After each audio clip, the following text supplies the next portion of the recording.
Hello student, आज हम पढ़ेंगे करारोपण के सिद्धांत और रूप।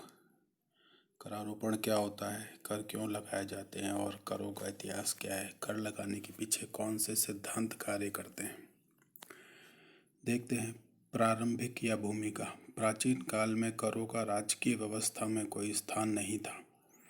यहाँ तक कि सन 1500 ईस्वी तक इनके बारे में सोचा भी नहीं गया था। सन 1500 के बाद जर्मनी ने करों से आय प्राप्त करने की पहल की थी। यानी जो आधुनिक सरकारें जो कर वसूलती है उसकी जो प्रारंभ हुआ था वो जर्मनी ने 1500 के बाद किया था, सन 1500 ईस्वी के बाद। वर्तमान समय में बिना कर सरकार नहीं वाली कहावत चरितार्थ होती है, अर्थात बिना कर के सरकार नहीं हो सकती, क्योंकि सरकार को कई प्रकार के कार्य करने होते हैं। सार्वजनिक सेवाओं पर व्यय करना होता है, तो कर अगर सरकार वसूल नहीं करती है तो अपने विभिन्न सामाजिक आर्थिक उद्देश्यों को प्राप्त नहीं कर सकती है। तो यह कहावत कही गई है। कर का अर्थ, विशेषताएं और उद्देश्य। देखते हैं कर का क्या अर्थ था, इसकी विशेषताएं क्या है और कर सरकार जब लगाती है तो उसके उद्देश्य क्या होते हैं। डॉक्टर डाल्टन, ये जो अर्थशास्त्री हैं डॉक्टर डाल्टन, ये आप करारोपण के क्षेत्र में या सार्वजनिक वित्त के क्षेत्र में या राजस्व के क्षेत्र में ये इनके जो विचार है वो काफ़ी सिद्धांत और विचार काफ़ी दिए गए हैं, इसलिए इनका जो कोटेशन है वो किया जाना जरूरी है। डाल्टन के अनुसार कर किसी सार्वजनिक सत्ता द्वारा लगाया गया एक अनिवार्य अंशदान है, भले ही इसके बदले में करदाताओं को उतनी सेवाएं प्रदान की गई हो या नहीं। यह किसी कानूनी अपराध के दंड स्वरूप नहीं लगाया जा सकता। अतः डाल्टन कहते हैं कि किसी सार्वजनिक सत्ता द्वारा कर वसूला जाता है, जो एक अनिवार्य अंशदान होता है। कर जिस पर लगाया जाता है उसको इसका भुगतान करना ही होता है, परंतु उसके बदले में करदाताओं को कोई सेवाएं प्रदान करने की गारंटी नहीं होती। ये किसी कानूनी अपराध के दंड स्वरूप भी नहीं लगाया जा सकता है। अन्य अर्थशास्त्री फिंडले शिराज हैं, वो कहते हैं कर सार्वजनिक अधिकारियों द्वारा वसूल किए जाने वाला वह अनिवार्य भुगतान है जो सार्वजनिक भलाई के खर्च को पूरा करने के लिए किया जाता है और उसका किसी विशेष लाभ से कोई संबंध नहीं होता है। बेस्ट बिल के अनुसार कर किसी व्यक्ति या व्यक्तियों के समूह की संपत्ति का वह भाग होता है जो सार्वजनिक सेवाओं को चलाने के लिए अनिवार्य रूप से वसूल किया जाता है। उक्त तीनों परिभाषा में हमने देखा कि कर व्यक्तियों से वसूला जाता है, सार्वजनिक सत्ता द्वारा वसूला जाता है और ये एक अनिवार्य अंशदान होता है। और कर वसूलने के बदले में व्यक्तियों को कोई सार्वजनिक सेवा उपलब्ध कराने का गारंटी नहीं होती या वादा नहीं होता सरकार की तरफ से। हालांकि सरकार कर जो कर से जो आय प्राप्त करती है उसको सभी के लिए सार्वजनिक सेवाएं उपलब्ध कराने के लिए उस आय का प्रयोग करती है। उक्त परिभाषाओं के अनुसार जो कर की विशेषताएं निकल कर आती है उसमें हम देखते हैं, पहला है अनिवार्यता, अर्थात कर भुगतान न करने पर दंड का प्रावधान है। भारतीय आयकर अधिनियम के तहत यदि कोई व्यक्ति सरकार द्वारा लागू या सरकार द्वारा वसूली योग्य कर का भुगतान नहीं करता है तो उस पर आर्थिक दंड लगाया जा सकता है या उसको जेल भी भेजा जा सकता है। तो एक अनिवार्य अंशदान कर होता है, सरकार द्वारा लगाया जाता है। दूसरा, करों से जो प्राप्त आय होती है उसको सामूहिक या सार्वजनिक हित पर व्यय किया जाता है, किसी व्यक्तिगत हित के लिए उसको व्यय नहीं किया जाता है। तीसरा, कर के बदले लाभ नहीं है। सरकार जब कर लगाती है तो व्यक्ति को जैसे को तैसा का वादा नहीं करती, अर्थात उससे यदि कर लिया गया है तो उसको कोई लाभ देने की गारंटी नहीं होती, लेकिन सरकार सार्वजनिक रूप से उस कर से प्राप्त आय को व्यय करती है तो उस व्यक्ति को भी उससे अप्रत्यक्ष रूप से लाभ होता है। करारोपण के उद्देश्य। अब कर सरकार क्यों लगाती है, कर लगाने के उद्देश्य क्या। पहला, आय प्राप्त करना। कर का मुख्य उद्देश्य यही है। इस स्रोत करारोपण सरकार आसानी से आय प्राप्त करती बनस्पत अन्य स्रोतों के काफ़ी लोचपूर्ण स्रोत है, अर्थात कर से सरकार आसानी से अपनी आय प्राप्त कर लेती है और थोड़ी सी कर की मात्रा में वृद्धि करने पर सरकार की आय में बहुत ज़्यादा वृद्धि हो जाती है। परंतु कर की दर की वृद्धि करने के लोग विरोध करते हैं, इसलिए सरकार बार बार कर की दरों में वृद्धि नहीं करती। आपातकालीन अन्य स्थितियों में ही सरकार करों की दरों में वृद्धि करती है। दूसरा, नियमन और नियंत्रण करना। आर्थिक स्थायित्व स्थिरता लाना, अर्थव्यवस्था में हानिकारक नशीली कार्य क्षमता को घटाने वाली वस्तुओं का उपभोग हतोत्साहित करना है, अर्थात ऐसी वस्तुएं जो समाज में अराजकता फैला सकती है या नशीली वस्तुएं उनको उपयोग को अ, हतोत्साहित करने के लिए भी सरकार कर लगाती या ऐसी वस्तुओं पर उचित दर से कर लगाती ताकि उनका कम से कम उपभोग किया जा सके। आय की असमानता को दूर करना ये भी सरकार का एक उद्देश्य है। गरीब व्यक्तियों पर कर की दर कम लगाकर और अमीर व्यक्तियों पर अधिक कर वसूल कर प्राप्त आय को सार्वजनिक हित पर व्यय करने पर सरकार इस आय असमानता को दूर कर सकती है। व्यापार देशी विदेशी को प्रभावित करने में, व्यापार को प्रभावित करने में भी सरकार कर कर को एक नीति के रूप में प्रयोग में ले सकती है। आयात कर, निर्यात कर के रूप में सरकार आयात कर यदि आयात होने वाली वस्तुओं पर लगाए तो आयात में कमी हो जाएगी और निर्यात करों पर कर नहीं लगाया जाए तो निर्यात में वृद्धि होगी। अतः कर से सरकार देशी विदेशी व्यापार को भी प्रभावित कर सकती है। तीसरा है न्यायोचित वितरण व्यवस्था को लागू करना। न्यायोचित वितरण व्यवस्था का तात्पर्य यह है कि आय की असमानता दूर करना, अर्थात गरीब व्यक्ति से कर की कम राशि वसूल करना और उसको सार्वजनिक व्यय से अधिक लाभ उपलब्ध करवाना, और अमीर व्यक्ति जिसकी आय अधिक है और जिसकी कर देने की क्षमता अधिक है उससे अधिक कर वसूल करना और ऐसी वितरण व्यवस्था उपलब्ध कराना कि गरीब व्यक्तियों को उससे लाभ हो सके। चौथा, राष्ट्रीय आय में वृद्धि करना। ये एक प्रमुख उद्देश्य है सरकार का। करों से उत्पादन राष्ट्रीय आय में भी वृद्धि हो सकती है अगर करारोपण से कार्य करने और बचत करने की इच्छा तीव्र हो जाए तो, अर्थात सरकार यदि कर इस प्रकार से लगाती है कि व्यक्ति कार्य करने और बचत करने की इच्छा उसकी बढ़े तो उससे उत्पादन में भी वृद्धि होगी और उत्पादन बढ़ने से राष्ट्रीय आय में भी वृद्धि होगी। दूसरी ओर करों से प्राप्त आय अगर सरकार आर्थिक विकास के कार्यों पर व्यय करती है तो उत्पादन और आय वृद्धि होती है। यदि आर्थिक विकास के कार्यों पर आय व्यय करेगी सरकार तो उससे विकास योजनाएं, बड़ी बड़ी आधारभूत विकास योजनाएं विकसित होगी जिससे उत्पादन और आय में वृद्धि होगी। पांचवा एक उद्देश्य सरकार का होता है मुद्रा प्रसार होना। कभी कभी ऐसी स्थिति होती है कि मुद्रा प्रचलन में बहुत ज़्यादा आ जाती है, इससे मुद्रा प्रसार की स्थिति होती है जिससे लोगों की क्रय शक्ति बढ़ जाती है परंतु मुद्रा की जो खरीदने की शक्ति या क्रय शक्ति वह घट जाती। अतः ऐसी स्थिति में लोगों से मुद्रा लेने के लिए सरकार कर लगाती है ताकि अर्थव्यवस्था को अधिक नुकसान न हो सके।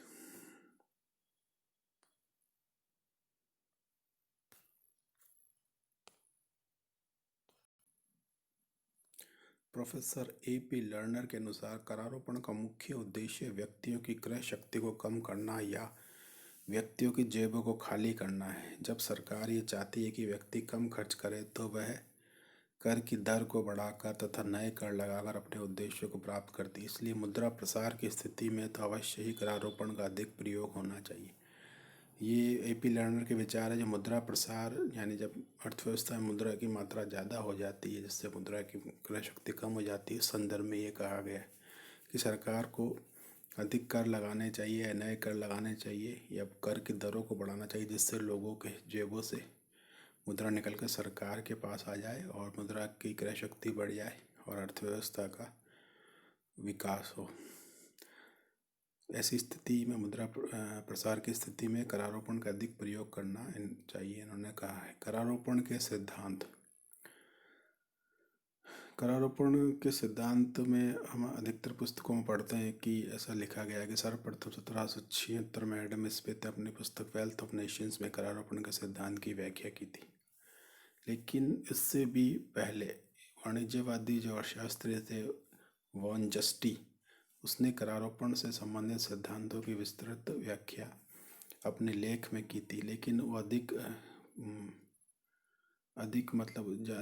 उपलब्धि नहीं प्राप्त कर पाई। अतः जो 1776 में अर्थशास्त्र के जनक थे एडम स्मिथ, उन्होंने पुस्तक लिखी थी an inquiry into the nature and causes of wealth of nations, जिसको शॉर्ट फॉर्म में वेल्थ ऑफ नेशंस कहते हैं, में करारोपण के सिद्धांत दिए हैं। पहला है समानता का सिद्धांत।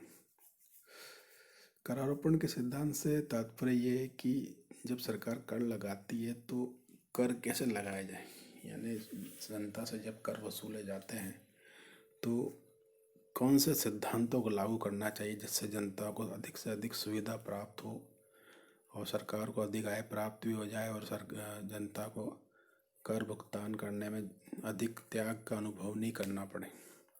तो पहला जो सिद्धांत दिया एडम स्मिथ ने वो है समानता का सिद्धांत। समानता के सिद्धांत में एडम स्मिथ ने लिखा है कि प्रत्येक राज्य की प्रजा को सरकार के लालन पालन के लिए जहाँ तक संभव हो सके अपना अंशदान अपनी अपनी योग्यता के अनुसार देना चाहिए, अर्थात उस आय के अनुपात में जिसका आनंद वे राज्य के संरक्षण में प्राप्त करते हैं। सैद्धांतिक रूप से ये सबसे अधिक स्वीकृत सिद्धांत है, पर इसे व्यवहारिक रूप में लागू करना कठिन है, क्योंकि प्रत्येक व्यक्ति की अंशदान करदान योग्यता को ज्ञात करना कठिन है और प्रत्येक व्यक्ति राज्य के संरक्षण कितनी आय प्राप्त करता है उसका अनुमान लगाना भी कठिन है। इसलिए व्यवहारिक रूप से इस सिद्धांत को लागू करना कठिन है, लेकिन यह स्वीकृत सिद्धांत है कि यदि कोई व्यक्ति किसी राज्य में रह रहे हैं और वहाँ पर आय प्राप्त कर रहे हैं तो वह अपना अंशदान या कर अपनी योग्यता के अनुसार देना। योग्यता का मतलब है अपनी क्षमता के अनुसार देना, जितना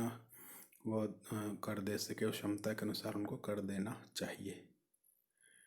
दूसरा सिद्धांत है निश्चितता का सिद्धांत। स्मिथ के ही शब्दों में प्रत्येक व्यक्ति को जो कर देना है वह निश्चित होना चाहिए, मनमाना नहीं होना चाहिए। भुगतान का समय, भुगतान की जाने वाली राशि, करदाता तथा प्रत्येक अन्य व्यक्ति को स्पष्ट होनी चाहिए। इसमें निश्चितता के सिद्धांत में सब कुछ निश्चित होना चाहिए। निश्चित समय होना चाहिए, निश्चित कर राशि होनी चाहिए, निश्चित करदाता होना चाहिए और उसमें कर की दर है वो निश्चित होने चाहिए, मनमाना नहीं होना चाहिए। इससे व्यक्ति और राज्य दोनों को अपना बजट समायोजित करने में आसानी होती है। व्यक्ति को ये आसानी होती है, उसे पता रहता है कि उसे कितना कर देना है, तो उसी अनुसार वो उपभोग करता है और व्यय करता है, बचत करता है। और राज्य को पता होता है कि उससे अपना निश्चित कर की दर से कितनी आय प्राप्त होनी है, तो उसे अपने बजट समायोजन करने में आसानी होती है। एडम स्मिथ ने इस सिद्धांत को समानता के सिद्धांत से ज़्यादा महत्व दिया है। तीसरा, सुविधा का सिद्धांत। स्मिथ के अनुसार प्रत्येक कर ऐसे समय और इस ढंग से लगाया जाए कि करदाता को भुगतान की सुविधा हो, जैसे आयकर का भुगतान और बिक्री कर का भुगतान। सुविधा के सिद्धांत में मतलब यह है कि कर ऐसी दशा में, ऐसी स्थिति में लगाया जाए जब उससे भुगतान करने में सुविधा हो। यदि महीने के शुरू में ही, जैसे आयकर के बारे में यदि लें तो महीने के शुरू में ही जैसे किसी व्यक्ति के आय पर कर लगाया जाता है, जब से वेतन प्राप्त होने वाला होता है तो उसको भुगतान करने की सुविधा है। यदि महीने के आखिर में इस पर कर लगाया जाए तो उससे भुगतान करने में असुविधा होगी, क्योंकि उसको उस वक्त तक उसकी आय कम हो जाती है, क्योंकि उसके खर्च हो जाते हैं। चौथा, मितव्ययता का सिद्धांत। मितव्ययता का सिद्धांत वसूली के संबंध में है। ये सिद्धांत दिया गया है, करारोपण एक प्रकार का उत्पादक कार्य है, अतः इसमें जितनी अधिक मितव्ययता होगी इससे करदाताओं को उतना ही अधिक लाभ होगा। मितव्ययता का सिद्धांत ये है कि जब सरकारी व्यवस्था या सरकारी अधिकारी या प्रशासनिक व्यवस्था जब कर एकत्रित करती है तो उस पर अधिकारियों के वेतन भत्तों या यात्रा भत्तों पर कम से कम खर्च होना चाहिए और मितव्ययता होनी चाहिए। इससे कर से प्राप्त राशि अधिक, आय अधिक हो और उस पर कर प्राप्त करने पर जो खर्च हो रहा है सरकार का वो कम से कम हो। प्रत्येक कर इस प्रकार लगाया जाए और वसूल किया जाना चाहिए कि उसके द्वारा सरकारी कोष में जितना द्रव्य आए या मुद्रा आए उससे ज़्यादा अधिक मात्रा में जनता की जेब से द्रव्य या मुद्रा नहीं निकाली जाए, अर्थात जितनी मुद्रा सरकारी कोष में आए उतनी मुद्रा ही जनता की जेब से निकाली जानी चाहिए। इस अधिक से अधिक मितव्ययता रखनी चाहिए, अथवा जनता द्वारा दिए जाने वाले कर का सरकारी कोष में आने वाली रकम से अधिक के न्यूनतम हो। अब अपव्यय के कारण क्या है? जब कर लगाती है सरकार और कर लगाने में जब उस मितव्ययता की जब हम बात करते हैं तो अपव्यय कहाँ होता है, उसके कारण हम देखते। पहला है कि कर प्रणाली संचालन में शामिल लोगों की संख्या बहुत ज़्यादा होती है, जिसके कारण उनके वेतन और यात्रा भत्ते आदि में अधिक व्यय हो जाता है। दूसरा, जटिल कर प्रणाली करदाता की समझ से बाहर होती है, अतः वह वकीलों, आयकर विशेषज्ञों के शुल्क देकर सलाह लेनी पड़ती। तीसरा, कभी कभी प्रगतिशील करों से पूंजी निर्माण में कमी आ जाती है, जिससे देश का उत्पादन, रोजगार और आर्थिक विकास का स्तर गिरने लगता है। चौथा, करारोपण प्राय लोगों को ऐसा विनियोग करने के लिए भी प्रोत्साहित करता है जिससे भविष्य में व्यक्ति को लाभ नहीं मिल पाता है। तो ये कुछ अमितव्यता हो जाती कर आरोपण कर संग्रहण के समय, जो इसके बारे में देखा हमने।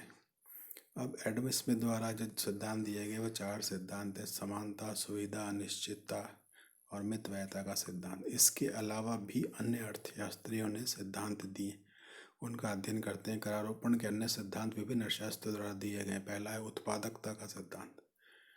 बेस्टेबिल नामक अर्थशास्त्री ने दिया, कर लगने से उत्पादकता कम नहीं हो, अर्थात कार्य करने और बचत करने की इच्छा और योग्यता पर बुरा प्रभाव नहीं पड़े। वितरण, रोजगार तथा सरकारी आय प्रोत्साहित हो। सरकार जब कर लगाती है तो ऐसा हो सकता है कि किसी व्यक्ति की यदि आय बढ़ रही है और सरकार कर से उसकी आय को ले रही है, तो ऐसा हो सकता है कि उस व्यक्ति की कार्य करने, बचत करने की इच्छा और योग्यता पर बुरा प्रभाव पड़े। लेकिन सरकार यदि इस प्रकार से कर लगाती है कि उसकी कार्य करने, बचत करने की इच्छा और योग्यता पर बुरा प्रभाव नहीं पड़ता है, तो उससे सरकारी आय, रोजगार प्रोत्साहित होते हैं।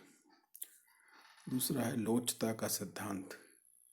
लोचता के सिद्धांत का अभिप्राय है कि देश की कर प्रणाली आवश्यकतानुसार देश की कर प्रणाली में कर की दरें आवश्यकता अनुसार घटाई या बढ़ाई जा सकती है। विपरीत स्थितियां जैसे युद्ध, प्राकृतिक आपदा, आर्थिक संकट का सामना करने में इससे सहायता प्राप्त होती है। तीसरा है सरलता का सिद्धांत। वर्तमान समय में भारत की कर प्रणाली जटिल और पेचीदा है, अतः उसमें सरलता होना बहुत जरूरी है। सरलता होने से व्यक्ति को अपने द्वारा दिए जाने वाले कर की जानकारी होगी और सरकार द्वारा उस कर के उपयोग के बारे में व्यक्ति जानकारी रख सकता है। चौथा, विविधता का सिद्धांत। कर प्रणाली में विभिन्न प्रकार के कर होने चाहिए ताकि राज्य को प्रत्येक क्षेत्र से आय प्राप्त हो सके। यदि करों की संख्या में वृद्धि की जाए तो लोगों पर कर भार पड़ेगा, तो सोच विचार कर की संख्या को रखा जाना चाहिए। विविधता का सिद्धांत ये कहता है कि ऐसा कोई क्षेत्र नहीं छूटे जहाँ पर मतलब लोगों को आय प्राप्त हो रही है और वहाँ पर कर आरोपण नहीं हो रहा। प्रत्येक क्षेत्र सरकार को आय प्राप्त होनी, लेकिन करों की संख्या में ज़्यादा वृद्धि नहीं होनी चाहिए, क्योंकि करों की संख्या बढ़ने से कर भार बढ़ जाता है। अतः कर की संख्या सोच विचार कर सरकार को रखनी चाहिए। पांचवा है वांछनीयता का सिद्धांत। वांछनीयता का अभिप्राय है कर की उपयुक्तता से लगाया जाता है, अर्थात सरकार ने जो कर लगाया है क्या वो वांछनीय है, यानी जो कर लगाया उसके पीछे सरकार का उद्देश्य उपयुक्त है या अनुपयुक्त है, या सरकारी स्थिति खराब है या आर्थिक स्थिति खराब है या युद्ध की स्थिति है, तो उसकी उपयुक्तता या वांछनीयता होनी चाहिए। यदि कोई भी नया कर लगाया जाता है या कर के दर में वृद्धि की जाती है, तो सरकार जो कर लगाए वह वांछनीय या उपयुक्त होना चाहिए। जो प्रजातंत्र में जनता के द्वारा ऐसे कर के संबंध में सरकार से प्रश्न पूछने पर सरकार कर की सार्थकता या वांछनीयता आसानी से बता सके। छठा है समन्वय का सिद्धांत। विभिन्न करों को एकत्र करने में सीमाओं का उल्लंघन नहीं होना चाहिए तथा कर एकत्र करने वाले अधिकारियों को एक दूसरे के कार्य क्षेत्र का उल्लंघन भी नहीं करना चाहिए, जिससे प्रशासनिक कठिनाइयाँ नहीं होती हैं। जो समन्वय होना चाहिए, जो भी सरकारी अधिकारी जो कर एकत्र करने वाले एक दूसरे के कार्यों को में ज़्यादा उसका उल्लंघन नहीं करे क्षेत्र का, और आपसी समन्वय से वो कार्य करे, जिससे प्रशासनिक कठिनाइयाँ कम से कम होगी। सातवां है कोमलता और पर्याप्तता का सिद्धांत। फिंडले शिराज ने इस सिद्धांत को दिया है। सरकार द्वारा निर्धारित करों की प्रकृति ऐसी हो कि बिना प्रतिरोध के लोगों से कर वसूल किए जा सके और नए करों के लगाए जाने पर लोग करों का विरोध नहीं करें तथा सरकार को अधिकाधिक आय हो। यानी इन्होंने कोमलता या पर्याप्तता का सिद्धांत दिया है। इसका तात्पर्य ये कि कर लगाए जाते हैं वैसे होने चाहिए जिससे का प्रतिरोध जनता कम से कम करे, और नए कर लगाने का भी प्रतिरोध कम करें जिससे सरकार को अधिक आय प्राप्त हो सके। आठवां है एकरूपता का सिद्धांत। इसे कॉनार्ड और निट्टी NITTY ने बनाया था। उनके अनुसार करों में एक रूपता होनी चाहिए, यूनिफॉर्मिटी होनी चाहिए, अर्थात कर लगाने की विधि, करों की दरें एक रूप है। इसका तात्पर्य यह है कि यदि कोई क्षेत्र है, कोई राज्य है, जैसे भारत देश है, तो भारत देश में जो विभिन्न सभी देशवासियों पर जो कर लगाए जाते हैं उसकी विधि समान होनी चाहिए, करों की दरें भी समान और एक रूप होनी चाहिए। नवा सिसमंडी का सिद्धांत। सिसमंडी का नाम आर्थिक विचारों के इतिहास में अमर है। इन्होंने करों के संबंध में निम्न सिद्धांतों की व्याख्या की है। पहला है कि आवश्यक उपभोग और सुविधा वाली वस्तुओं पर कर नहीं लगना चाहिए। सिसमंडी ने जो है आर्थिक विचारक रहे सिसमंडी, जिन्होंने करों के बारे में विभिन्न सिद्धांतों को सुझाया या विभिन्न विशेषताओं या लक्षणों को बताया है। पहला है कि आवश्यक उपभोग और सुविधा वाली वस्तुओं पर कर नहीं लगना चाहिए। जनता की जो आवश्यक उपभोग और सुविधा वाली वस्तुओं पर कर नहीं लगाना चाहिए कहते हैं। दूसरा, कर की राशि इतनी होनी चाहिए कि जिस पर वह लगाया जाए उसको किसी अन्य क्षेत्र में पलायन करने की प्रेरणा न मिले। अर्थात किसी संस्थान या किसी व्यक्ति पर यदि कर लगाया जाता है तो उससे उस क्षेत्र से पलायन करने की प्रेरणा नहीं होनी चाहिए। अर्थात कर की राशि उपयुक्त होनी चाहिए, ना कम होनी चाहिए ना ज़्यादा होनी चाहिए।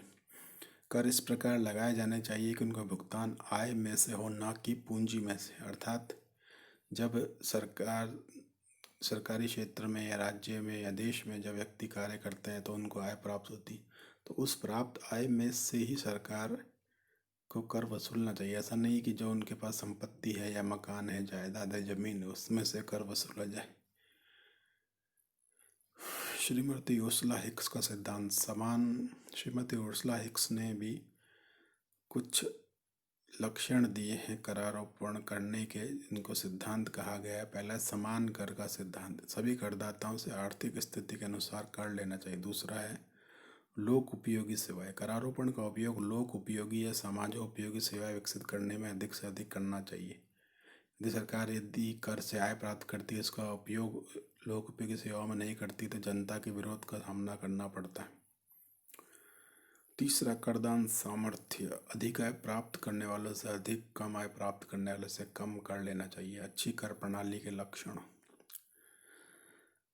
कर प्रणाली कैसी होनी चाहिए किसी देश में, ये विभिन्न देशों की परिस्थितियों के अनुसार अलग अलग हो सकती है, लेकिन एक अच्छी कर प्रणाली के बारे के जो लक्षण है उसके बारे में हम देखते हैं जो किसी भी देश में अच्छे माने जा सकते हैं।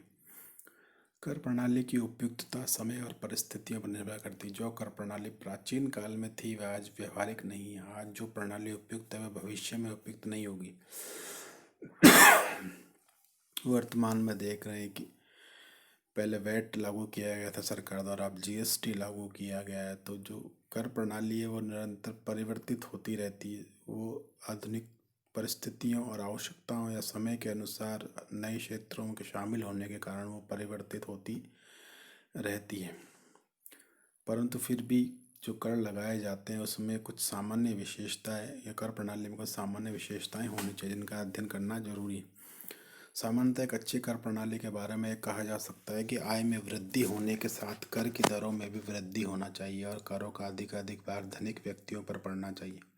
जहाँ तक संभव हो अवरोही और आनुपातिक कर नहीं लगे। अवरोही और आनुपातिक कर का मतलब है, अवरोही कर का मतलब है यदि व्यक्ति की आय बढ़ रही है तो उस पर कम दर से कर लगे, उसको अवरोही कर कहते हैं।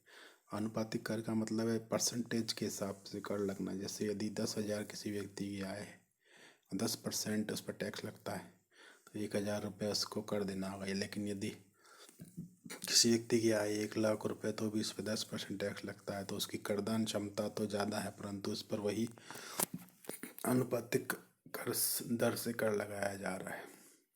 अतः जहाँ तक संभव हो अवरोही और आनुपातिक कर नहीं लगे। फिर भी विशेष प्रयत्नों के बावजूद कोई कर प्रणाली सर्वश्रेष्ठ नहीं हो सकती। व्यवहार में दोष मुक्त कर प्रणाली की कल्पना करना निरर्थक है। मैंने ऐसी कोई कर प्रणाली सरकारों पर नहीं होती जो दोष मुक्त नहीं होती। एडमंड बर्क एक अर्थशास्त्री कहते हैं, कर लगाना और लोगों को प्रसन्न रखना उसी प्रकार कठिन है जिस प्रकार प्यार करना और बुद्धिमान होना। ये उन्होंने एक तर्क दिया है कि कथन दिया है कि कर लगाने से लोग प्रसन्न नहीं होते। इसी प्रकार के विचार लुट्स के हैं। वह लिखते हैं कि ना तो कोई कर पूर्णतः अच्छा होता, ना ही वह पूर्णतः खराब होता है।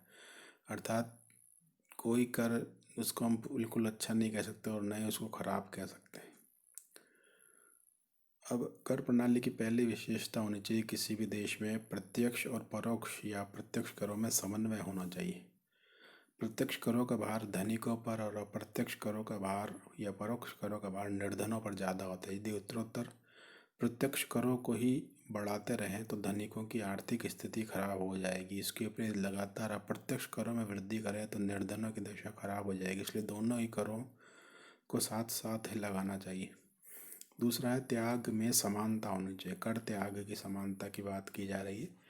अतः ऐसी व्यवस्था होनी चाहिए कि धनी व्यक्ति अपनी सामर्थ्य के अनुसार अधिक कर दे और निर्धन व्यक्ति अपने सामर्थ्य के अनुसार कम कर दे। ये व्यवस्था सामाजिक कल्याण के निर्धारण करने में भी आवश्यक है और सामाजिक कल्याण में वृद्धि कारक होगी। तीसरा, अधिकतम सामाजिक लाभ।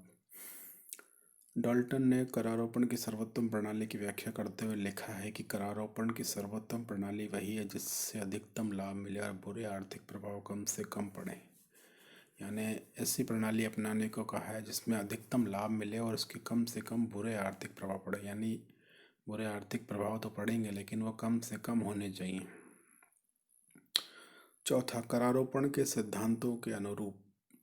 एक अच्छी कर प्रणाली उसे कहा जाएगा जिसका निर्धारण करारोपण के सिद्धांत के अनुसार होता है। जैसे कि ऊपर सिद्धांत हमने पढ़े, समानता, सुविधा, मितव्ययिता, उत्पादकता आदि सिद्धांत जो अपने पढ़े उनके अनुसार कर प्रणाली होनी चाहिए। पांचवा, परिवर्तनशील परिस्थितियों के अनुसार। श्रीमती उर्सुला हिक्स के अनुसार एक अच्छी कर प्रणाली में अग्र गुणों का होना आवश्यक है। पहला, कर प्रणाली का उपयोग मुख्य रूप से लोक सेवा के लिए आवश्यक साधन जुटाना होना चाहिए। यानी कर प्रणाली से सरकार की जो सार्वजनिक सेवाएं हैं, लोक सेवाएं, उनका आय प्राप्त होने उसका उद्देश्य होना चाहिए। दूसरा, करारोपण भुगतान योग्यता अनुसार होना चाहिए। तीसरा है सार्वभौमिक कर प्रणाली हो तथा सभी समान आय स्तर वाले लोगों के साथ समान व्यवहार किया जाना चाहिए। यानी कर प्रणाली जैसा कि पहले बताया, एक रूपता का सिद्धांत तो दिया है श्रीमती एक रूपता का सिद्धांत तो दिया गया है।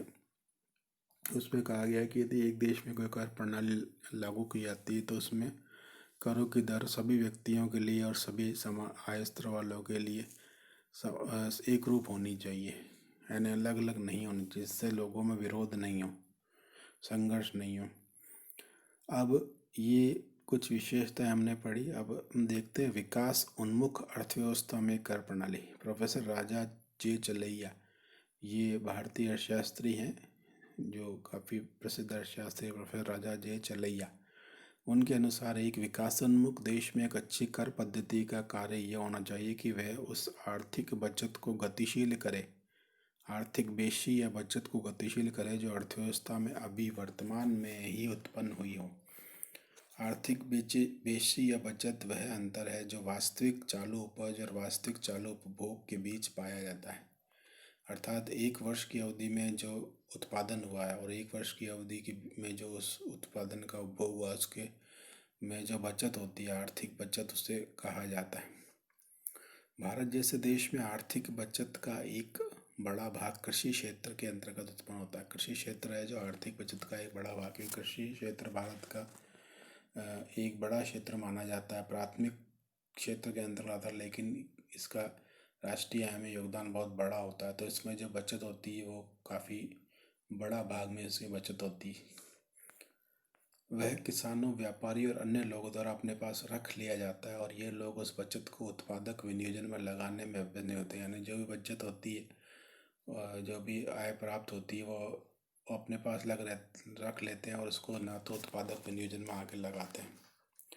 आर्थिक विकास की दृष्टि से कर नीति का कार्य यह है कि वह इस बचत को गतिशील करे। अर्थात कर नीति को यह करना चाहिए कि जो ये बचत है जो विभिन्न क्षेत्रों या प्राथमिक, द्वितीयक और तृतीयक क्षेत्रों में जो बचतें हो रही है उसको गतिशील करे और उस उत्पादक स्रोतों की तरफ मोड़े, ताकि जो आय का प्रवाह है वो हमेशा बना रहे, कहीं एक जगह पर आय का ठहराव अधिक ना हो सके, तथा उसके आकार में निरंतर वृद्धि करे। पूंजी निर्माण की गति को तेज करने तथा आर्थिक बचत को गतिशील करने की सबसे प्रभावशाली रीति यह है कि साधनों को निजी उपयोग से हटाकर सरकारी निवेश की ओर लगा दिया जाए। सबसे जो इसमें रीति बताई है पूंजी निर्माण को तेज करने के लिए, क्योंकि जो विकासोन्मुख देश होते हैं या विकासशील अर्थव्यवस्था होती है उसमें आर्थिक विकास करने के लिए सबसे अधिक आवश्यकता जो होती है वो पूंजी निर्माण की आवश्यकता है। पूंजी निर्माण का तात्पर्य यह है कि सरकार के पास अपनी संपत्ति होनी चाहिए जिससे वो अधिक उत्पादन कार्यों को प्रोत्साहित कर सके। या देश में पूंजी निर्माण को बढ़ाने के लिए निजी क्षेत्र को भी प्रोत्साहित कर सके जिससे पूंजी निर्माण बढ़े। लेकिन पूंजी निर्माण को बढ़ाने के लिए जो आय के रूप में बचत रखी गई है उसको गतिशील करना आवश्यक है। और सबसे प्रभावशाली रीति यह है कि साधनों को निजी उपयोग से हटाकर सरकारी निवेश की ओर लगा दिया जाए। सरकार यदि कोई निवेश करती है तो वहाँ पर साधनों को लगा दिया जाए। आर्थिक विकास की प्रारंभिक अवस्था में राष्ट्रीय आय में वृद्धि होती है। यदि इस वृद्धि को उपभोगजन्य पदार्थों पर ही व्यय कर दिया है तो इस क्रिया से आर्थिक बचत नहीं होगी और निवेश नहीं बढ़ेगा। जब किसी देश में आर्थिक विकास की प्रारंभिक अवस्था प्रारंभ होती है तो राष्ट्रीय आय में जो वृद्धि होती है, मुख्य रूप से जो आय वृद्धि होती है उस समय उपभोगजन्य पदार्थों पर ही उसको व्यय किया जाता है। तो यदि उपभोग पदार्थों पर उस आय को व्यय कर दिया गया तो उससे बचत नहीं होगी, आर्थिक बचत नहीं होगी और उससे निवेश भी नहीं बढ़ेगा। एक विकासोन्मुख अर्थव्यवस्था के लिए यह भी आवश्यक है कि करारोपण से विकास के लिए अतिरिक्त साधनों को जुटाया जा सके और कर भार का वितरण भी समान रहे। करारोपण की जो प्रणाली है उससे अतिरिक्त साधनों को जुटाया जा सके और कर का जो भार का जो वितरण है यानी कर भार समान रहे, सभी पर असमान रूप से वितरित ना हो, यानी किसी पे ज़्यादा कर भार किसी पे कम कर भार, ऐसी स्थिति नहीं होनी चाहिए। कराधान द्वारा मुद्रा प्रसार को रोका जा सकता है। भारत में कराधान जांच आयोग ने भी इसी प्रकार के विचार व्यक्त किए हैं। कराधान जांच आयोग का कहना है कि आय, धन तथा अवसरों में बड़ी मात्रा में समानता लाना आर्थिक विकास तथा सामाजिक उन्नति का अभिन्न अंग होना चाहिए। वह कहता है कि आर्थिक विकास के लिए हमें आय, धन और अवसरों की बड़ी मात्रा अवसरों में बड़ी मात्रा में समानता लाना होगी जो कि इस आर्थिक विकास और सामाजिक उन्नति का अंग होगी। यह मांग कि कराधान के साधन को सामाजिक न्याय से अधिक मात्रा में आय का पुनर्वितरण करने वाले उपाय के रूप में प्रयोग किया जाना चाहिए, असमंजस में नहीं छोड़ी जा सकती। यानी ये जो मांग है कि समाज को सामाजिक न्याय से ज़्यादा आय का पुनर्वितरण करने वाले उपाय के रूप में प्रयोग करना चाहिए, यानी आय का उसमें पुनर्वितरण होता है जिससे सभी व्यक्तियों को आय की असमानता जो है वह कम की जा सके, इसे असमंजस में नहीं छोड़ा जा सकता। इस प्रकार अग्र उद्देश्य जो बनते हैं आर्थिक विकास के लिए कर प्रणाली का योगदान दे सकती है किसी विकासोन्मुख अर्थव्यवस्था में। उसके उद्देश्य ये हैं कि प्रत्येक व्यक्ति योग्यता अनुसार अंशदान दे। दूसरा, आर्थिक विकास के लिए निर्धनता के दुष्चक्र को तोड़ना जरूरी है, अतः कर प्रणाली ऐसी है जो निर्धनता के दुष्चक्र को तोड़ सके। तीसरा, कर प्रणाली से पूंजी निर्माण को बढ़ावा मिलना चाहिए। चौथा, देश में समृद्धि को बढ़ावा होना चाहिए। पांचवा, कर प्रणाली में उत्पादक निवेश को बढ़ावा मिलना चाहिए। छठा, कर प्रणाली ऐसी है कि वह आर्थिक साधनों को गतिशील करे, एक क्षेत्र से दूसरे क्षेत्र में गतिशील करे। सातवां, राजकीय निवेश जिससे बढ़े ऐसी कर प्रणाली होनी चाहिए। तो ये कर प्रणाली के बारे में पढ़ा। पहले अपन ने करारोपण के सिद्धांत के बारे में पढ़ा, फिर कर प्रणाली के बारे में पढ़ा। अब अपन देखते हैं करारोपण के रूप क्या हो सकते हैं, यानी जो कर प्रणाली अपनाई जाती है उसमें किस प्रकार के कर सरकार लगा सकती है। पहला देखते एक कर प्रणाली, सिंगल टैक्स सिस्टम। जब सरकार द्वारा केवल एक ही कर लगाकर आय प्राप्त की जाती है, जैसे भूमि पर कर। इस कर का जन्म फ्रांस में प्रकृतिवादी फिजियोक्रेट्स, जिसको हम कहते हैं, अर्थशास्त्रियों के द्वारा हुआ था। प्रकृतिवादी विशेष कर क्वेस्ने, फ्रांसिस फ्रैंकोइस क्वेस्ने, जिसने आर्थिक इकोनॉमिक टेबुला जिसने दी थी, उसके अनुसार कृषि से अतिरिक्त बचत होती है। प्रकृतिवादी जो मानते थे कि सब कुछ प्रकृति ही देती है, यानी भूमि ही देती है, तो जो कर लगना चाहिए भूमि पर ही लगना चाहिए। उनके अनुसार कृषि से अतिरिक्त बचत होती है जिस पर कर लगाना चाहिए। दूसरा बी, आय पर एकाकी कर, यानी आय पर जो कर लगाते हैं उसके बारे में हम देखते हैं। एक कर प्रणाली में दो प्रकार का है, भूमि पर कर और दूसरा आय पर एक कर।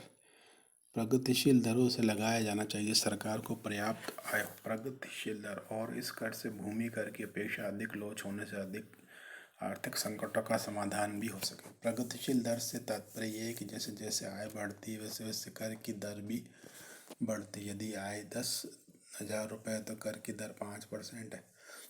यदि बढ़कर 50,000 आते तो कर की दर बढ़कर 15% हो जाती है। इस प्रकार से कर की जो दर है वो प्रगतिशील मानी जाती है ना, बढ़ती हुई दर। प्रगतिशील का मतलब बढ़ती हुई दर जो आय के साथ साथ बढ़ती है। और इस कर में भूमि कर की अपेक्षा अधिक लोच होने दी, यानी इसमें लोच ज़्यादा होती, थोड़ी सी कर की दर को बढ़ाकर अधिक आय प्राप्त सरकार कर सकती है। इससे सरकार विभिन्न आर्थिक संकटों का सामना भी कर सकती है। तीसरा जो प्रकार है कि संपत्ति के मूल्य पर एकाकी करे। संपत्ति जो होती है उपयुक्त दोनों करों से अधिक उपयुक्त समझा जाता है, क्योंकि आय चाहे भूमि की हो अथवा सेवाओं से ही संचित होकर अंत में संपत्ति के रूप में ही प्रकट होती। यानी आय जो भूमि से जो आय प्राप्त होती है या सेवाओं से जो आय प्राप्त होती है वापस वो संपत्ति के अंतर्गत ही वो शामिल हो जाती है। तो संपत्ति पर ही एक कर लगाया जाना चाहिए। व्यक्ति की जो संपत्ति बनती है उस पर ही कर लगाया जाना चाहिए। तो एक कर प्रणाली में 3 प्रकार के कर हो गए, भूमि पर कर, आय पर एकाकी कर, संपत्ति में मूल्य पर एकाकी कर। अब इसमें एक ही कर लगाया जाता है। दूसरा है बहुकर प्रणाली। बहुकर प्रणाली जैसा कि नाम से देखते हैं कि जब किसी देश में एक से ज़्यादा कर लगाया जाता है तो उसे बहुकर प्रणाली कहते हैं। अब इसके दोष क्या है? इसमें बचत और विनियोग पर इससे बुरा प्रभाव पड़ता है, क्योंकि बहुत सारे कर होते हैं तो उससे बचत और विनियोग पर उस पर बुरा प्रभाव पड़ता है। दूसरा मितव्ययता में कमी होती है। बहुत सारे करों को कलेक्ट करने में मितव्ययता में इसमें कमी आती है। तीसरा ये अन्यायपूर्ण भी माना जाता है, क्योंकि कर बहुत कर होना जनता के लिए अन्यायपूर्ण, कर भार इससे बढ़ जाता है। फिर भी इस प्रणाली से लाभ अधिक है, वर्तमान में यही प्रणाली बढ़ती है। वर्तमान में हम देखते हैं कि किसी भी देश में जो प्रणाली अपनाई जाती है बहुकर प्रणाली ही होती है। हालांकि उसमें करों की संख्या जो होती है वो अधिक नहीं होती। जैसे भारत में भी करों की जो संख्या है वो अधिक नहीं है। आयकर, संपत्ति कर, निगम कर, जीएसटी, ये इस प्रकार के 3-4-5 जो कर हैं जो सरकार वसूलती है। 5-6 कर हैं जो मुख्य रूप से सरकार से आय प्राप्त करती है। तो बहुकर प्रणाली के अंतर्गत ही आती। करों का वर्गीकरण। अब करों जो कर लगाए जाते हैं उनको 2 भागों में हम बांट सकते हैं। प्रमुख वर्गीकरण जो सामान्य रूप से इसी वर्गीकरण को अधिक अध्ययन किया जाता है, जिसमें प्रत्यक्ष व परोक्ष या प्रत्यक्ष कर। दूसरा अनुपातिक प्रगतिशील अधोगामी कर आरोपण। पहला तो प्रत्यक्ष या अप्रत्यक्ष कर, दूसरा अनुपातिक प्रगतिशील अधोगामी कर, तीसरा विशिष्ट कर और मूल्यानुसार कर, और दूसरा है गौण वर्गीकरण। गौण वर्गीकरण में हमने जैसे देखा एक कर और बहुकर प्रणाली, व्यक्ति कर और वस्तु कर प्रणाली, दोहरा कर डबल टैक्सेशन, अस्थायी और स्थायी कर, संपत्ति कर एवं वस्तु कर। तो प्रमुख वर्गीकरण के अंतर्गत हम देखते हैं प्रत्यक्ष और अप्रत्यक्ष कर।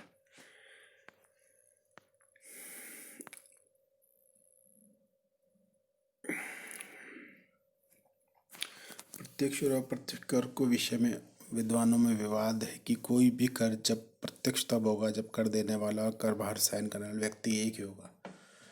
अप्रत्यक्ष कर उसे कहेंगे जब करदाता और कर का भार वहन करने वाला व्यक्ति अलग अलग हो। तो प्रत्यक्ष कर होता है जो किसी व्यक्ति पर जो लगाया जाता है वही इसका भुगतान करता है, और अप्रत्यक्ष कर जो होता है जो जिस व्यक्ति पर लगाया जाता है वो उस कर के भार को, कर की राशि के भार को दूसरे व्यक्ति पर डाल देता है। तो उसका इम्पैक्ट और इंसिडेंट दोनों अलग अलग उसका होता है। प्रत्यक्ष कर की देयता, इम्पैक्ट और बाह्यता, इंसिडेंस, एक ही व्यक्ति पर रहती है, जबकि परोक्ष करों या प्रत्यक्ष कर की देयता, इम्पैक्ट और इंसिडेंस अलग अलग व्यक्ति पर होती है। फिंडलेश राज, ये भी एक महत्वपूर्ण अर्थशास्त्री है, डॉक्टर डॉल्टन फिंडलेश राज। ये राजस्व के क्षेत्र में इनका काफ़ी अध्ययन है। यह एक महत्वपूर्ण अर्थशास्त्री। फिंडलेश राज के अनुसार वे कर जो व्यक्तियों की संपत्ति और आय पर तुरंत लगाए जाते हैं और उपभोक्ता द्वारा राज्यों को प्रत्यक्ष रूप से दिए जाएं, उन्हें प्रत्यक्ष करों के वर्ग में रखा जा सकता है, जबकि सभी अन्य करों को अप्रत्यक्ष करों के वर्ग में रखा जा सकता है, जैसे व्यवसाय कर, मनोरंजन कर और जुए पर कर। ये कहते हैं कि फिरले राज कहते हैं कि व्यक्ति की संपत्ति यानी संपत्ति और आय पर जो तुरंत लगाए जा सकते हैं और उपभोक्ता द्वारा राज्यों को डायरेक्ट दिए जाते हैं, या जो करदाता द्वारा राज्यों को डायरेक्ट उसका भुगतान किया जाता है, तो उसे प्रत्यक्ष कर कह सकते हैं। और अन्य जो कर है, जैसे व्यवसाय पर जो लगाया जाता है या मनोरंजन जो कर लगाया जाता है, जुए पर जो कर लगा, वो अप्रत्यक्ष करों में शामिल कर सकते हैं। जे.एस. मिल, जॉन स्टुअर्ट मिल के अनुसार एक प्रत्यक्ष कर वह है जो उसी व्यक्ति से मांगा जाता है जो उसे भुगतान करने की इच्छा या इरादा रखे, और एक अप्रत्यक्ष कर वह है जो एक व्यक्ति से इस आशा और इच्छा से मांगा जाता है कि वह दूसरे की लागत पर उसकी क्षतिपूर्ति कर लेगा। यानी प्रत्यक्ष कर जिस पर लगाया जाता है वही उसका भार, इम्पैक्ट, उस पर इम्पैक्ट भी होता है और उसका इंसिडेंस यानी भार भी वही वहन करता है। कि अप्रत्यक्ष कर का जो लगाया जाता है उसका इम्पैक्ट और इंसिडेंस अलग अलग होता है। इम्पैक्ट उस व्यक्ति पर होता है जिस पर लगाया है, जबकि वह व्यक्ति उस कर को विवर्तित कर देता है, दूसरे व्यक्ति पर उसका भार डाल देता है। जो इंसिडेंस होता है वो दूसरे व्यक्ति पर होता है। प्रत्यक्ष करों के गुण। प्रत्यक्ष करों में निश्चितता होती है क्योंकि इसकी कर राशि और भुगतान की तिथि और भुगतान की समय निश्चित रहता है। दूसरा, इसमें लोचदा होती है, आवश्यकता अनुसार आय घटा बढ़ाकर विपरीत स्थितियों का सामना इसमें किया जा सकता है। तीसरा, उसमें उत्पादकता होती है। प्रायः देखा गया है कि अधिकांश अप्रत्यक्ष करों की अपेक्षा 2-4 प्रत्यक्ष करों से ही पर्याप्त आय हो सकती है। मितव्ययता। मितव्ययता होती है प्रत्यक्ष करों में। पांचवा, प्रत्यक्ष संबंध होता है। प्रत्यक्ष करदाता का संबंध सरकार के साथ प्रत्यक्ष रूप से होता है, जबकि अप्रत्यक्ष करों में जो संबंध है वह अप्रत्यक्ष रूप से सरकार के साथ होता है, क्योंकि बीच में कोई अन्य व्यक्ति होता है जो करदाता सरकार को कर का भुगतान करता है, परंतु वह उस कर के भार को दूसरे जनता पर या दूसरे जो जनता खरीदारी करती है, जो क्रय करती सामग्री, उस पर वो उसका भार डाल देता है। छठा, सामाजिक चेतना। प्रत्यक्ष कर जो देता है व्यक्ति सरकार को स्वयं अपना कर दे रहा है, तो उसमें सामाजिक चेतना भी आती है कि उसके जो कर दिया है, जो आय प्राप्त सरकार को ही उसका मितव्ययतापूर्ण उपयोग किया जा रहा है या दुरुपयोग किया जा रहा है, तो उसमें सामाजिक चेतना भी इसमें जागृत होती है। समता और न्यायशीलता। प्रत्यक्ष कर समता और न्यायशील है क्योंकि आय बढ़ने के साथ साथ कर की दरों में वृद्धि की जाती है तथा ये कर करदान क्षमता के आधार पर लगाया जाता है।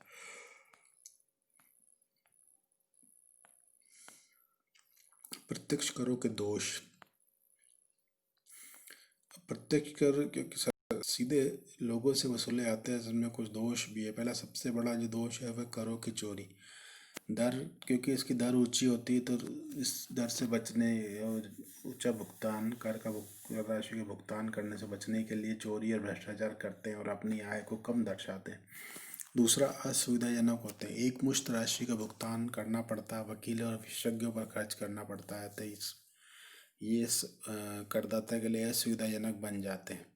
तीसरा, मानसिक अशांति होती है क्योंकि जैसे ही उनका आय प्राप्त होती है, संपत्ति प्राप्त होती है, वैसे ही उनसे मान लो किसी को लॉटरी से आय प्राप्त हुई, अचानक से कोई संपत्ति प्राप्त हुई, तो उसको तुरंत ही उसको सरकार को टैक्स देना पड़ता है। जैसे भारत में जैसे किसी को लॉटरी लगी तो 30% उसको टैक्स देना पड़ता है। तो मानसिक अशांति भी उसको, या संपत्ति किसी को प्राप्त है संपत्ति कर देना पड़ता है, तो इससे मानसिक अशांति भी हो सकती है।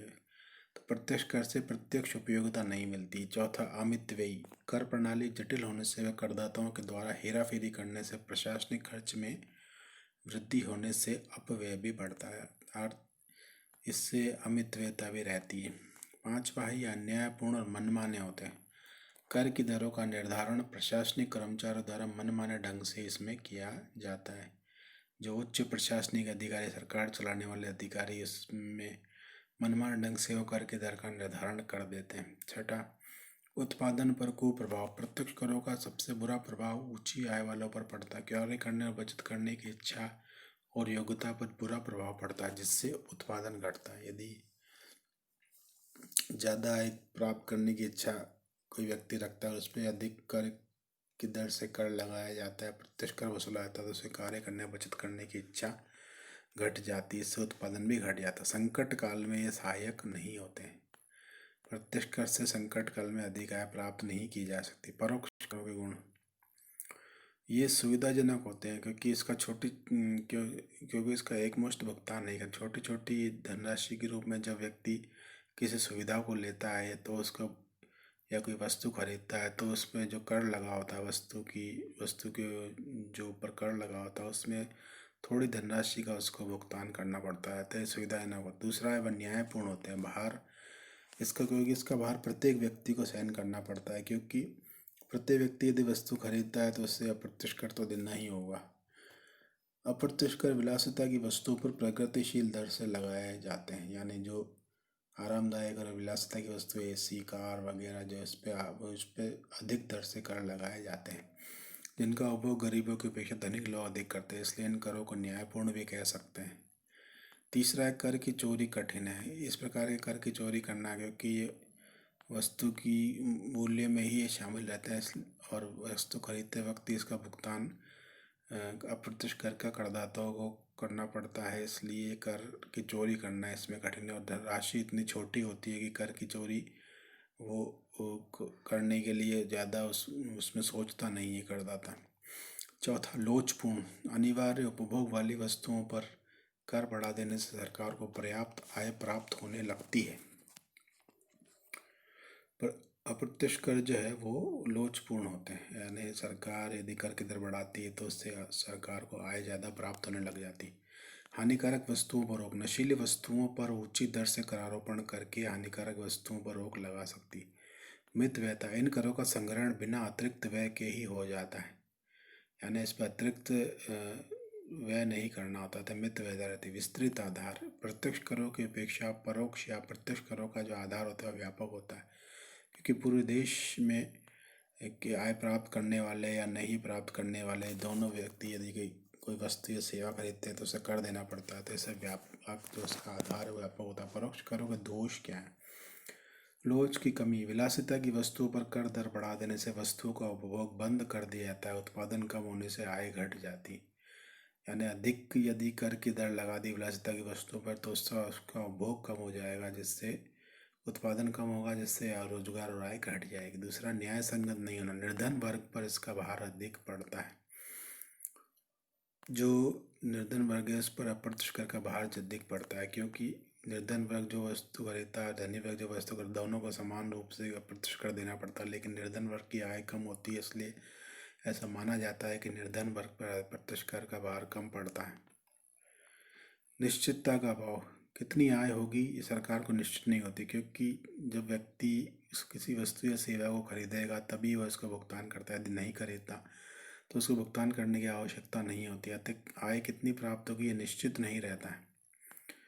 बेकारी को बढ़ावा देने वाले। लगातार अप्रत्यक्ष करों में वृद्धि से मांग में कमी और कर के बेकारी को बढ़ावा देती, यानी यदि अप्रत्यक्ष करों में वृद्धि हो गई तो उससे मांग में कमी हो जाएगी, मांग में कमी होगी तो बेरोजगारी को बढ़ावा उससे मिलेगा। पांचवा, मंदी काल में हानिप्रद। लोग आवश्यक वस्तुएं क्रय नहीं कर पाते, फलस्वरूप ये कर अनुत्पादक होते। मंदी काल जब वस्तुएं वैसे ही नहीं बिक रही और उस पर अप्रत्यक्ष कर और लगा दिया तो लोग वस्तुएं नहीं क्रय कर पाते और फलस्वरूप ये करों से आय पे प्राप्त नहीं हो पाती, अतः ये कर अनुत्पादक बन जाते हैं। नागरिक चेतना की कमी, क्योंकि कर का भुगतान करदाता द्वारा किसी वस्तु को खरीदते समय ही करना पड़ता है, इसलिए वो भी छोटी राशि में करना पड़ता है, तो इसमें नागरिक चेतना की कमी रहती है कि उस कर की राशि जो इतनी छोटी मात्रा में उसको ने दी है, जब भी वह वस्तु खरीदेगा या कोई सेवा खरीदेगा तब तब उसे अप्रत्यक्ष कर का भुगतान करना होगा, तो उसमें चेतना की कमी रहती है। दूसरा प्रतिगामी प्रवृत्ति, इस कर की जो प्रवृत्ति है प्रत्यक्ष कर की, अप्रत्यक्ष कर की, वो प्रतिगामी यानी पीछे की तरफ है।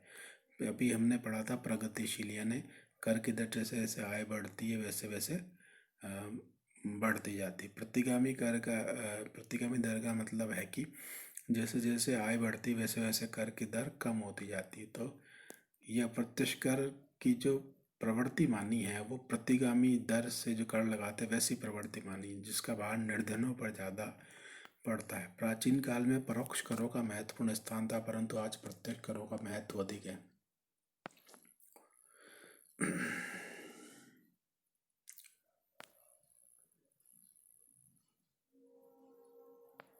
विकासशील देशों में परोक्ष करों का योगदान, भारत भी एक विकासशील देश की श्रेणी में आता है। तो यहाँ पर जो परोक्ष कर या अप्रत्यक्ष कर लगाते हैं इससे अर्थव्यवस्था पर क्या प्रभाव पड़ता है, उत्पादन पर क्या प्रभाव पड़ता है, आय पर क्या प्रभाव पड़ता है, उपभोग प्रवृत्ति पर क्या प्रभाव पड़ता है, आर्थिक विकास पर क्या प्रभाव पड़ता है, वो देखते हैं। इन देशों में अप्रत्यक्ष करों का महत्वपूर्ण स्थान होता है। सरकार को अच्छी आय मिलती है, सरकार की आलोचना नहीं होती। इन देशों की सीमांत उपभोग प्रवृत्ति ऊंची होती है। यदि एक सीमा तक सीमांत उपभोग प्रवृत्ति पर रोक नहीं लगाई जाए तो प्रतिवर्ष राष्ट्रीय आय में जितनी वृद्धि होगी उतनी राशि का उपभोग भी कर लिया जाएगा और बचत नहीं होगी, जिससे आर्थिक विकास रुक जाएगा। विलासिता की वस्तुओं पर अप्रत्यक्ष कर प्रगतिशील दरों से लगाना चाहिए ताकि धनिकों से और अधिक धन वसूल किया जा सके। परोक्ष करों का मुख्य उद्देश्य बचतों को बढ़ाना तथा अधिक आय प्राप्त करना, न कि उत्पादन तथा निवेश को कम करना।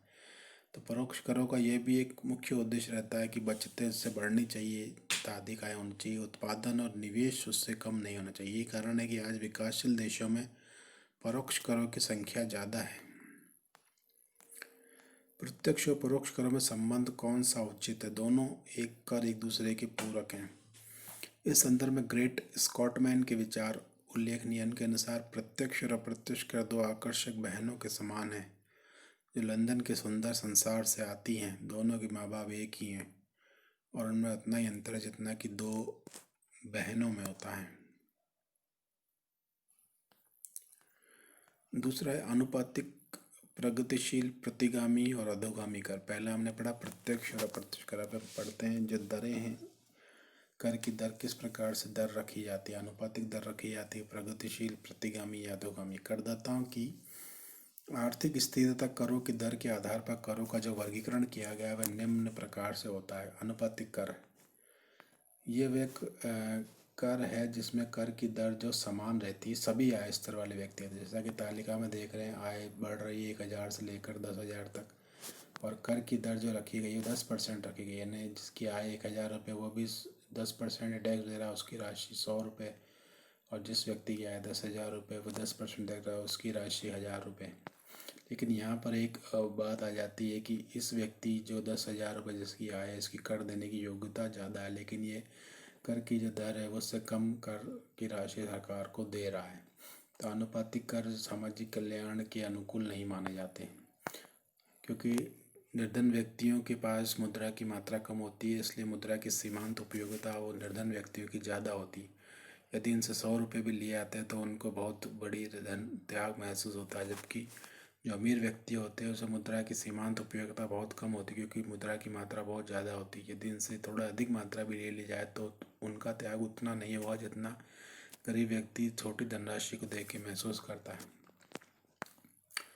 तो ये कर, इस कर में, अनुपातिक कर में ये देखते हैं कि जो कर की दर होती है वो 10% एक फिक्स रेट होती है, जिसमें जितना भी आय स्तर बढ़ा है कर उसी हिसाब से देना। कर की दर 10% फिक्स है और कर उसे प्राप्त है यहाँ पर प्राप्त हो जाती है। अनुपातिक कर के गुण क्या है? पहला क्षमता, इस कर से धन के वितरण की स्थिति में किसी प्रकार का अंतर नहीं आता, यानी धन का वितरण जो बना हुआ आय का वितरण वैसा ही रहता है। दूसरा सरलता, इस प्रणाली को करदाता आसानी से समझ जाता है। इसमें पता रहता है करदाता को 10% टैक्स देना है या 15% देना है। तीसरा सैद्धांतिक दृष्टिकोण, इस संदर्भ में मैकलो ने लिखा है कि यदि आप साधारण सिद्धांत छोड़ देते हैं तो आप समुद्र में बिना पतवार और कुतुबनुमा कंपास के होते हैं और वहाँ अन्याय की कोई मात्रा नहीं होगी जिसे आप न कर सकें। ये आनुपातिक कर के बारे में कहा गया है कि सैद्धांतिक दृष्टिकोण इसका बताया है कि यहाँ पर यदि एक ही दर से कर लगाया तो वहाँ न्यायपूर्ण होगा। निश्चितता, कर निश्चित होता है, अतः कर की राशि का अनुमान पहले ही लगा लिया जाता है, क्योंकि अनुपातिक कर कितना कर देना होगा इसका पहले ही अनुमान लगा लेते हैं। अनुपातिक करों के दोष, इन करों में लोचता नहीं होती, अतः कर की दर को घटाया बढ़ाया नहीं आता। 10% टैक्स 10% ही रहता है। न्याय के प्रतिकूल, सभी पर बराबर भार के कारण न्याय के प्रति बराबर भार नहीं होता, इसलिए न्याय के प्रतिकूल है।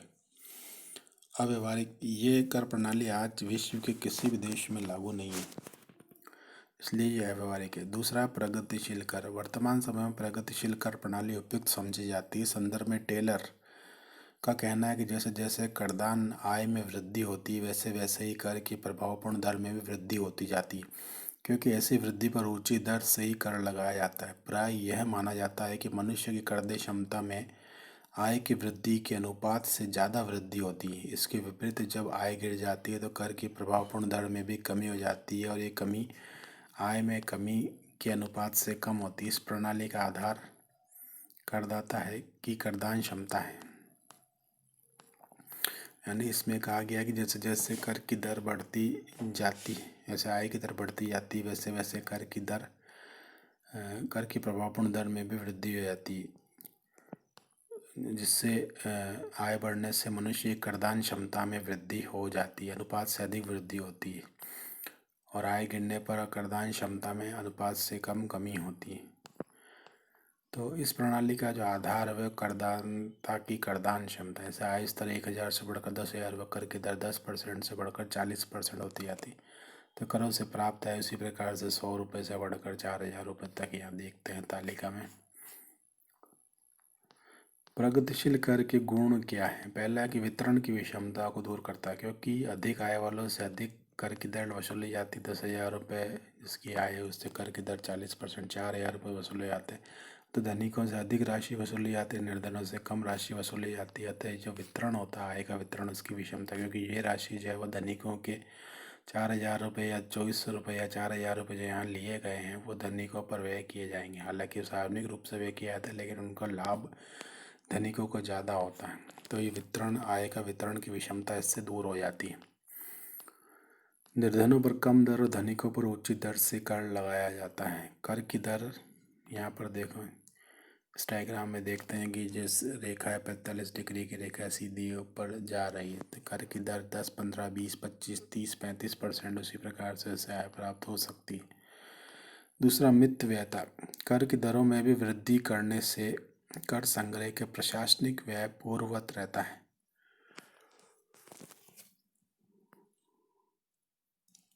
केवल इसमें दर में ही वृद्धि करते, प्रशासनिक व्यय तो जो पहले भी था वही रहता है।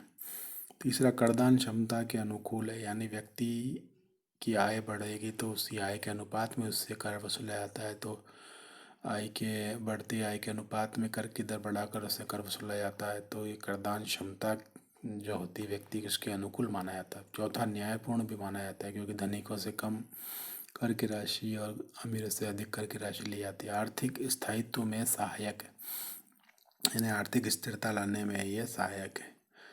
लोचता, इसमें लोच भी रहती है। और न्यूनतम सामाजिक त्याग, इसमें सामाजिक त्याग भी न्यूनतम रहता है, क्योंकि सभी व्यक्ति अपनी आय स्तर के अनुसार कर की दर अपने करदान क्षमता के अनुसार या आय स्तर के अनुसार कर देते हैं, तो न्यूनतम सामाजिक त्याग इसमें रहता है।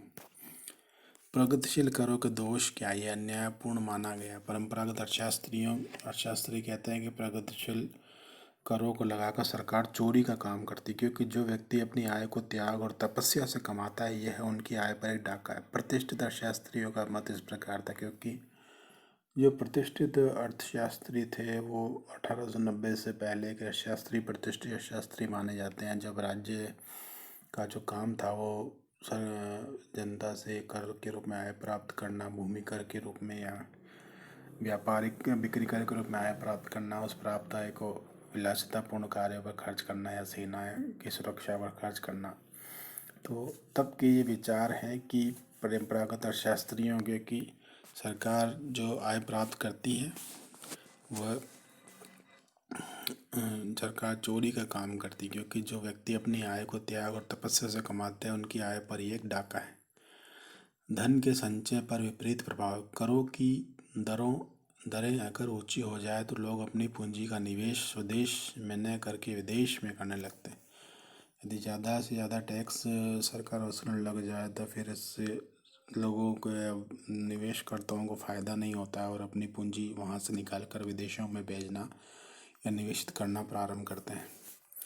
तीसरा है अनिश्चित और मनमाना कर। सरकार के सामने जब भी आर्थिक संकट उत्पन्न हुआ उसके प्रशासकों या अधिकारियों ने इन करों की दरों वृद्धि करके अपने उद्देश्यों की पूर्ति कर ली है। इस दोष को स्लैब व्यवस्था से दूर किया जाता। भारत में जो वर्तमान में जो आयकर में देखते हैं कि आयकर में जो व्यवस्था है वो स्लैब व्यवस्था है, अर्थात कुछ निश्चित आय को 2.5 लाख या 5 लाख तक की आय को कर मुक्त रखा गया। उसके बाद 5 लाख से 10 लाख को 10% टैक्स देना है, 10 से 15 लाख को 20%, 15 लाख से ऊपर को 30% टैक्स देना है। इस प्रकार से जो स्लैब व्यवस्था रखी गई है उसमें स्लैब मतलब स्लैब यानी एक उसमें वर्ग बांटा गया है कि 5 लाख से 10 लाख तक जो आय प्राप्त करते हैं उनके लिए इतना टैक्स है, 10 से 15 तक इतना, 15 से 20 तक इतना। तो इस स्लैब व्यवस्था भारत में अपनाई गई है जो प्रगतिशील करों के दोषों को दूर करती है। चौथा है करों की चोरी में वृद्धि हो जाती है, क्योंकि जैसे जैसे आय बढ़ती वैसे वैसे कर की राशि बढ़ती जाती, अतः कर की चोरी में इसमें वृद्धि होती जाती। पांचवा अपने आप को मिटाने वाला कर है। दोनों आय स्त्रोतों को समान बनाता है, यानी ये आय स्त्रोत को समान बनाने वाला कर है जो उससे अपने आप को मिटा देता है। अव्यवहारिक कर। व्यवहार में इन करों को लागू करना कठिन है, क्योंकि व्यक्ति की करदान क्षमता का सही हिसाब नहीं लगाया जा सकता। जो करदान क्षमता है, टैक्सेबल कैपेसिटी है किसी व्यक्ति की, उसका हिसाब इसमें नहीं लगाया जाता। प्रगतिशील करों के संबंध में डिमार्को के विचार। त्याग की समानता अथवा आंतरिक आर्थिक समानता द्वारा प्रगतिशील करों की सत्यता ठीक उसी प्रकार प्रमाणित नहीं हो सकती जिस प्रकार आनुपातिक कर प्रणाली द्वारा बाह्य आर्थिक समानता प्रतिपादित नहीं की जा सकती। प्रगतिशील करों के निर्धारण में उपयोगिता ह्रास नियम को आधार मान लिया गया। उपयोगिता ह्रास नियम का तात्पर्य यह है कि जैसे जैसे व्यक्ति के पास मुद्रा या आय की मात्रा बढ़ती जाती है तो उसके लिए आय की सीमांत उपयोगिता घटती जाती। सीमांत उपयोगिता घटते जाने के कारण वह अधिक कर की राशि या अधिक कर का भुगतान कर सकता है। इससे आधार पर प्रगतिशील कर का निर्धारण किया जाता है। विकासशील देशों में प्रगतिशील कर सिद्धांत। यहाँ पर प्रगतिशील कर प्रणाली पूर्ण रूप से लागू न होने के निम्नलिखित कारण है।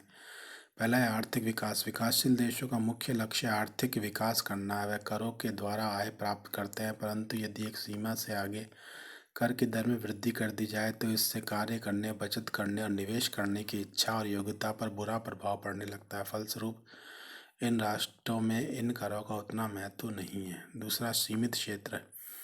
यहाँ पर प्रत्यक्ष और अप्रत्यक्ष करों का अधिक बोलबाला होने से सोच समझकर सामान्य रूप में ही प्रगतिशील करों को लगाने का प्रयत्न किया जाता है। ऐसा कि भारत में देखें हैं प्रत्यक्ष कर भी और अप्रत्यक्ष कर भी और आयकर के अंतर्गत स्लैब व्यवस्था को अपना लिया गया, जिससे प्रगतिशील कर के दोषों को दूर कर दिया गया। तीसरा आवश्यक वित्त प्रदान करना। विकासशील देशों का मुख्य उद्देश्य कार्यशील वित्त और क्रियाशील वित्त के सिद्धांत के आधार पर करारोपण करना है। करों की प्रगतिशील दर आर्थिक विकास पर निर्भर करती है जो विकासशील देशों में कम होती है।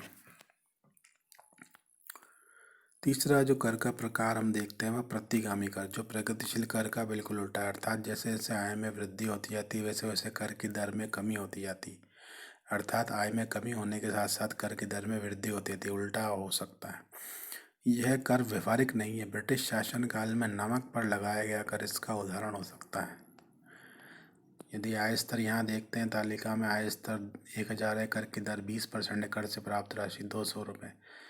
आय बढ़कर 3,000 रुपये, कर की दर बढ़कर घटकर हो जाती है 15% और प्राप्त राशि 450। 5,000 होने पर कर की दर घटकर 10% 500 रुपये। 8,000 होने पर कर की दर 5% कर से प्राप्त राशि 400 रुपये। 10,000 होने पर कर की दर 2% कर से प्राप्त राशि 200 रुपये। प्रतिगामी करों के गुण।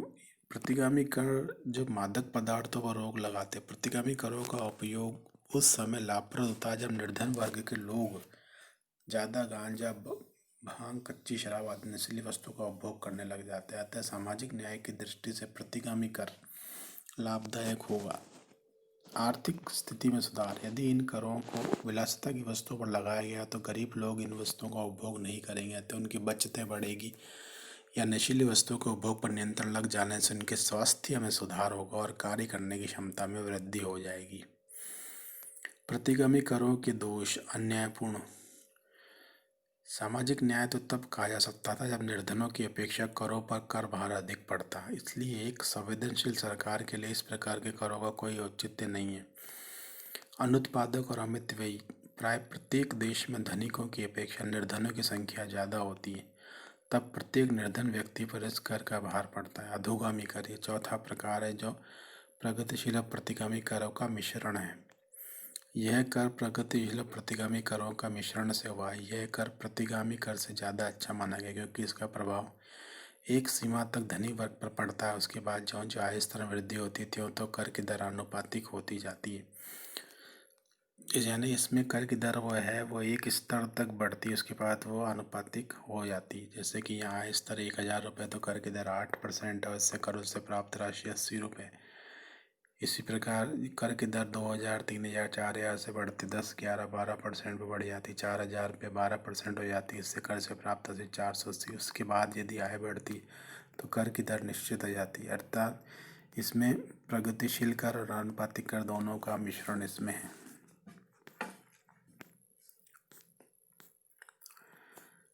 जो डायग्राम से देखते हैं कर की दर करों से प्राप्त आय को, कर की दर 8% से लेकर विभिन्न कर से प्राप्त करों से आय 8% से बढ़ती, 10% होती, 12% पे जाती है और वहाँ पर वो स्थिर हो जाती है।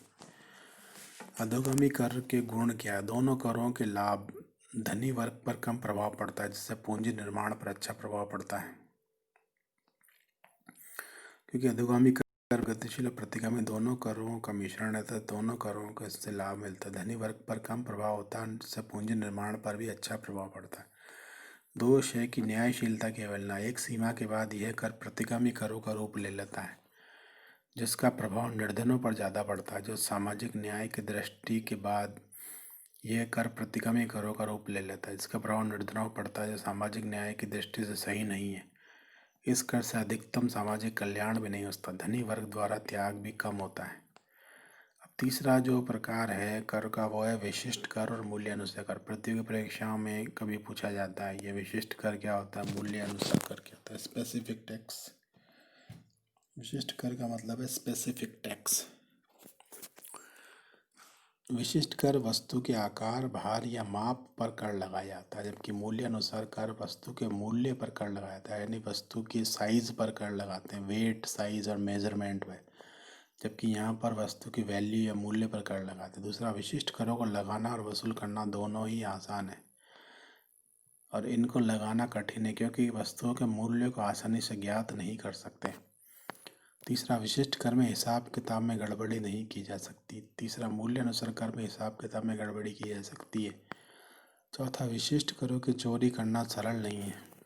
चौथा, करों की चोरी करना सरल है, मूल्यानुसार कर में कर की चोरी करना सरल है।